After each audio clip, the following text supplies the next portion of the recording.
The state of Ohio has one of the most interesting histories in the entire nation. Back in the mid-1700s, Britain and France fought what some historians consider to be the First World War over the land that would one day become Ohio.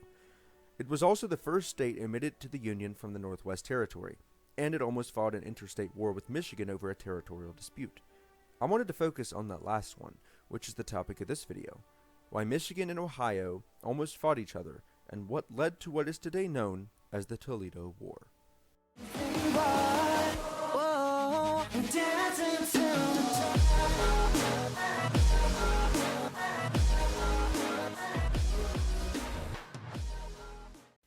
Hundreds of years ago, cartographers had a challenging task ahead of them, as satellites and Google Maps did not yet exist, so they were the most accurate source for people wishing to travel, or more importantly for the topic of this video, determining the border between different nations and territories. If you look at a map of the Great Lakes, you can see that they have an odd shape, but surely that doesn't matter. The maps are still accurate enough to depict a border, right? Well, no, you would be wrong.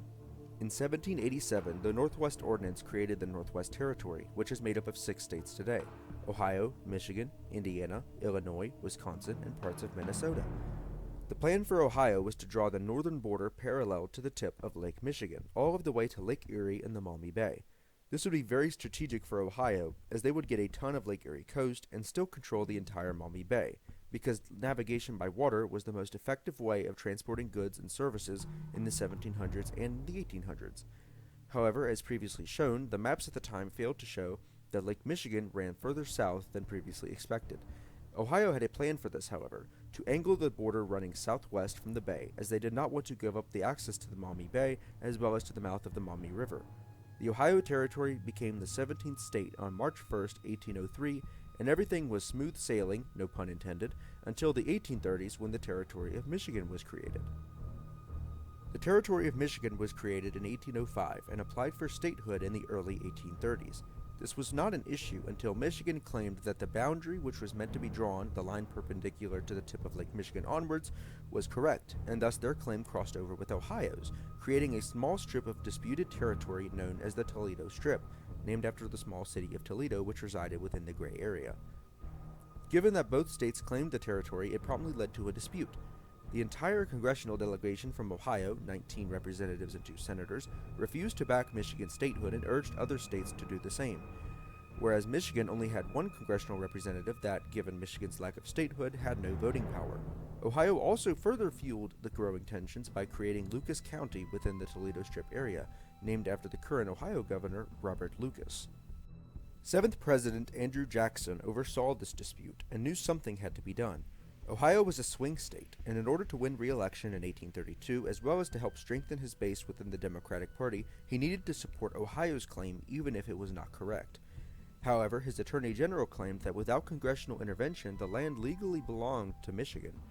He proposed a compromise that allowed for another resurveying of the land, and that the residents of the disputed area should be allowed to choose the state in which they belonged to.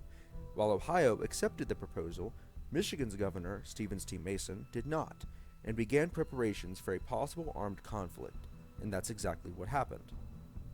After several Ohioans were arrested by Michigan sheriffs in the Toledo Strip claiming to be residing in Ohio, the tension finally exploded. The 2 states called up arms and for their own respective militias to be formed.